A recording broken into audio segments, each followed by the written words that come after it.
निद्रा, तंद्रा, आलस्य, विक्षेप, संशय, ये जिसके जीवन में अधिकायत है उसका सर्वनाश निश्चित हो जाता है साधना का।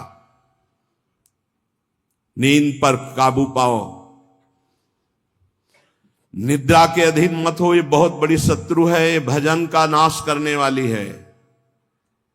इसको मत ये सोचो कि अभी तो नई अवस्था है, नहीं, इसी अवस्था में इसको काबू पालो, नहीं तो कुछ नहीं होता। जहां देखो, हम देखा है वयोवृद्ध जनों को जिनको कहा जाता है कि अब भजन की अवस्था है, वहां देखा है बैठे बैठे बात करते करते जब देखो तब ऐसे मुंह बगाड़ दिए, लाल टपक रही, जब देखो, देखा हमने। क्योंकि हृदय मलिन है तो तमोगुण का ही राज्य रहेगा, सतोगुण थोड़ी आ जाएगा।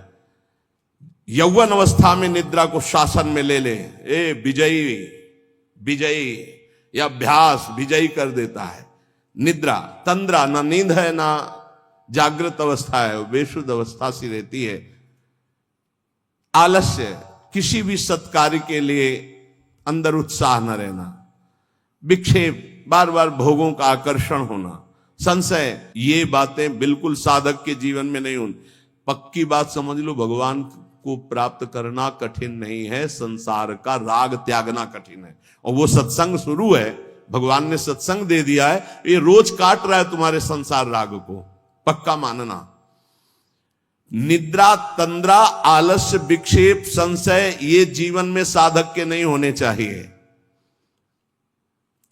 श्रद्धा, भक्ति, नम्रता, उत्साह, धैर्य, थोड़ा भोजन और पवित्र आचरण, पवित्र वस्त्र, पवित्र आसन। कल एक उपासक प्रश्न कर रहे थे कि आसनों का भगवत प्राप्ति में कितना योग है। बहुत ज्यादा योग है, पर सिद्धासन और पद्मासन में बैठने की वो भूल न करे जिसका ब्रह्मचर्य ठीक नहीं है। भूल न करे, नहीं शरीर पीड़ा और रोग से ग्रसित हो जाएगा। ये वायु को संशोधित करके, चर्बी को भस्म करके, शरीर को शांत करके और मन को एकाग्र करके, प्राणों को सूक्ष्म करके भगवत प्राप्ति कराने में बहुत ही सहयोगी आसन है पद्मासन और सिद्धासन। लेकिन उसके पहले ब्रह्मचर्य का नियम नहीं, तो इन आसनों पे बैठने की भूल न करे।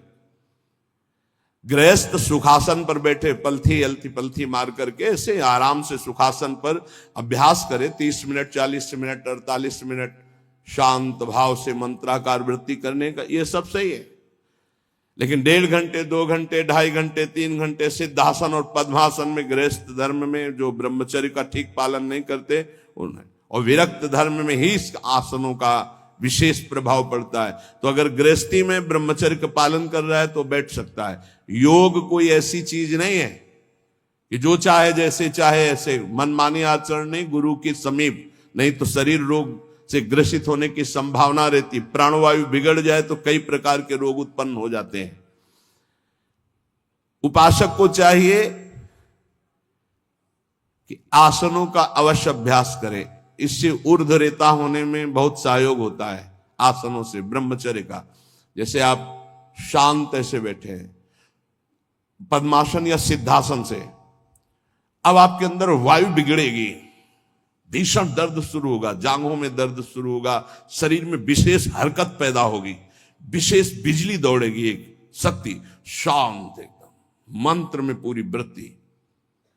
अब वो बिजली जो पावर पैदा हो रही, वो आपकी सुषुम्ना नाड़ी को, जो सीधी 90 अंश के कोण में साधन में बैठा जाता है, सीधे मेरुदंड, सीधे ऐसे, यहां से नापा जाए तो सीधे ऐसे 90 अंश का, वो ऐसे नहीं होना चाहिए। जितने मिनट, 1.25 घंटा, 1.5 घंटा, 2 घंटा, सीधे ऐसे। आज्ञा चक्र पर दृष्टि हो आंतरिक, या नासाग्र दृष्टि हो, और उसमें बार बार मंत्र लिखा जा रहा हो, चूक नहीं होनी चाहिए। मंत्र की चूक नहीं, बहुत जल्दी लाभ प्राप्त होता है, पर इसके लिए पूर्ण ब्रह्मचर्य की आवश्यकता है। जरा भी चूक नहीं, जैसा कह रहे हैं वैसा।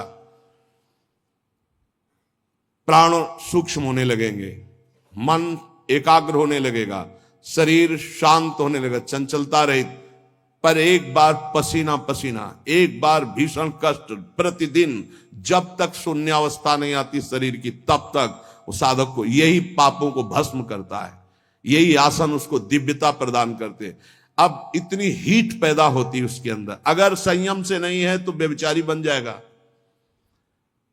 बहुत ध्यान देने योग्य बात, उस समय उसकी कुंडलनी, उसकी सुषुम्ना नाड़ी, उसकी हर नाड़ी एक्टिव होती है उस गर्मी से, आध्यात्मिक शक्ति से।